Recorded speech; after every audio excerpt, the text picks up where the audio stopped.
Hey kids, today Miss Renee is going to teach you how to read notes on the bass clef. You see here, this is the bass clef or the bass staff. So where do notes live, kids? Yes, they live on a staff, and a staff is how many lines? 5. 1, 2, 3, 4, 5. 5 lines in a staff. We recovered this last time. This was a treble clef. This whole thing would be the grand staff. But now this is the bass clef. So we all know what note lives right in the middle of the grand staff. Oh, that is a C. So Miss Renee did a big C. Say C, Miss Renee. So middle C is in the middle of the piano. And here we go. C.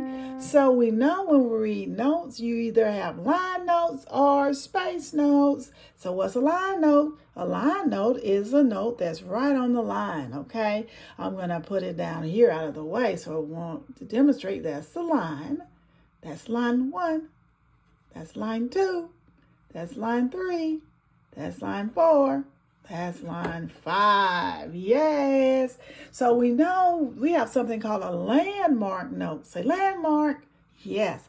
Landmark note is this on line 2. And this is called bass F. Okay. Why is it called bass F? Is because this is bass. It's called a bass F, and that second line is the note F, okay? So we know that is the note F. And we know here is F on the piano. It's C, D, E, no, the other way. C, B, A, F. C, B, A, G, F. There you go. That is bass F there. Now, if you want to know the next note is right by, like twins with F, walking up to the right is what? G, boys and girls. So right next to F is G. It is in the space. Remember, it alternates. Line note, space note, line note, space note. And that is one step up. F, G. There you go. What if we want to go backwards, Miss Renee, and we want to get to the space behind our F in the bass clef? And what space is that behind? That is a E. Very good. This is a G. And guess what?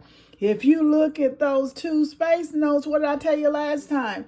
If you have two space notes, that means you skip a note. So if you know this is E, there's a skip up. Gives you G. Okay, boys and girls.